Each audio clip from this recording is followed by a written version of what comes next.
Adam, first time down at your gym, but this is a place you opened up. Did you open this up when you retired? Yeah, just after really. I mean, it was one of my sponsors' gyms before that, right? And I used it to train in sometimes. And then obviously when I retired, they said I can just use it as I please. And I've kind of taken over now and made it into my own. Yeah, it's a lovely little place. Got everything you need in it. And we were just saying to Tyrone, he's thrown you in the deep end, hasn't he? Because I know this was always going to be a plan. Eventually you were going to train professional fighters, but perhaps not as soon as it's already happening now. Yeah, not really. Yeah, I mean, I said to you before, everything happens for a reason, and when obviously the gym's kind of accelerated and grown more than what I thought it would do so soon. But I'm in the position that I'm in, and I'm just going to keep on cracking forward. I mean, I'm enjoying it. I live the dream, really. Yeah. So yeah, it's just enjoying it. Is it nice to pass on the knowledge that you learn? Because you're a good amateur, you're a good solid pro, central area, welterweight and English champion. Yeah. So, you know, but perhaps not quite what everyone thought he was going to do. Yeah. I mean, when I first turned pro the Hattons, and I was in like Boxing News top 5 prospects, all that kind of stuff, and I was seen as like the faster. It's like the small hall scene, but it was a little bit like who's the fastest approaching small hall scene fighter, and it was always me. I'd only like 2-3-0, and then I broke my hand, and then it all kind of like just went from there really. And yeah, I think I bumped into you on your return after that injury. It was at Winter Gardens where Tyrone's going to be fighting next weekend. Yeah. Well, not next weekend, the weekend afterwards. Who was it? George Watson? George Watson, yeah, it was, from Newcastle. Yeah, it was about your 5th fight, was it? Yeah. And then it was probably only about 4 fights after that. You won the welterweight. The central area. Yeah, central area. Yeah. Which was good. I needed to get back in. It's good to be fighting for title. That's what I always wanted. Can I ask you? I needed to. I was just checking your record out, and it was when you won the English. Was it against Ryan? No, that was the central area. Ryan Hardy. Ryan Hardy, yeah. Is he related to Nathan Hardy? Yeah, it's his brother. Right. Because Nathan Hardy was a really, really tough journey. Yeah. In fact, was Nathan your last amateur? He was. My last pro fight. Yeah. So you fought brothers? Yeah, I did. Yeah, I beat one on points and stopped one. Yeah. But not many people stop Nathan as I did. Yeah. No, but I watched him before, and there's just little bits that I seen, and I was a different fighter going in there than what I had done for a few years as well. I was full of confidence. I wanted it. And little did I know that was my last fight, but it was just what it was meant to be. Because it was medical issues, wasn't it? Yeah, failed a brain scan. So they said I had some like a crack in my brain or something, like a split in my brain.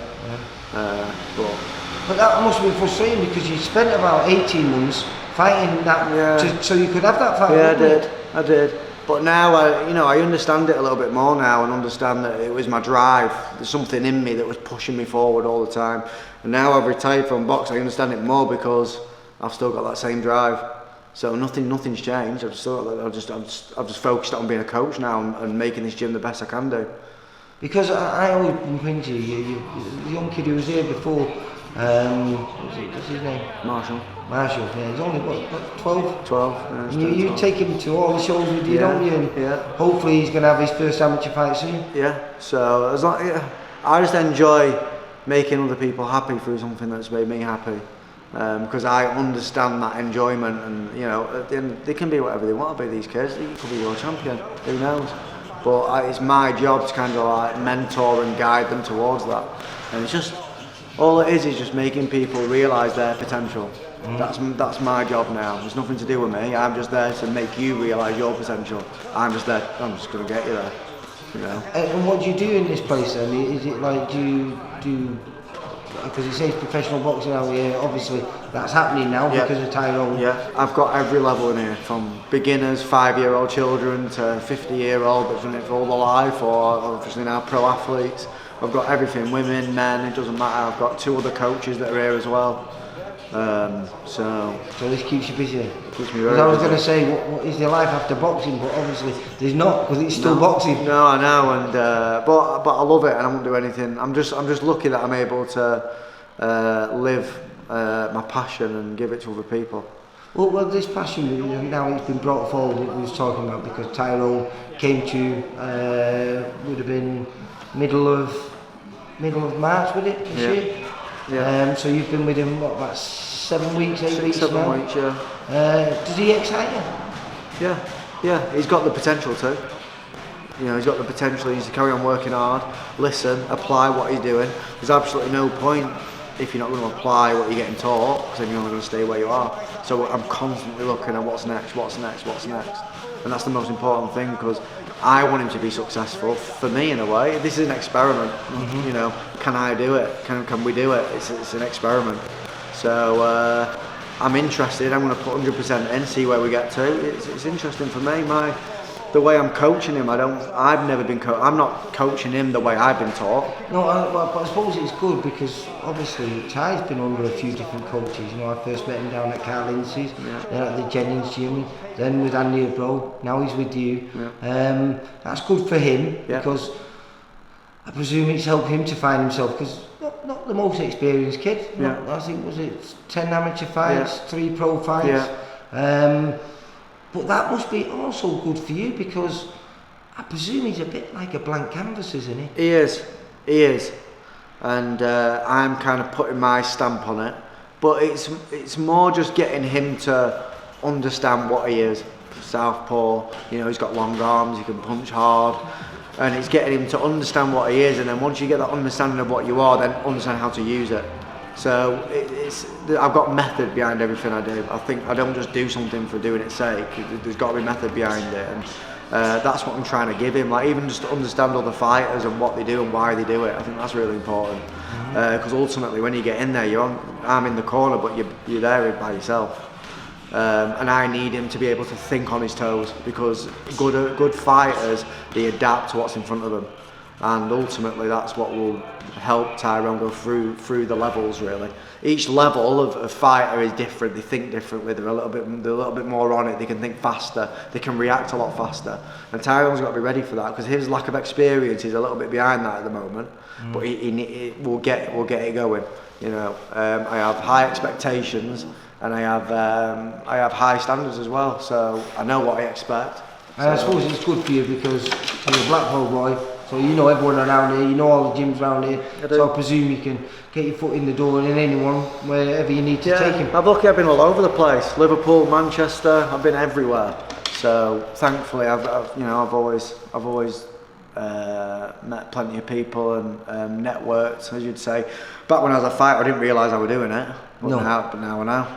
Now I know that it was all for a reason. And do you feel like all those setbacks in your own career, you know, we were talking before, injuries and this and that happening, do you think that's also helped you prepare you for this job that you're doing now? 100%. Because you understand the things that can go wrong a little bit easier than perhaps someone whose career went perfectly for them. Yeah, I mean, I've seen all the different sides to boxing.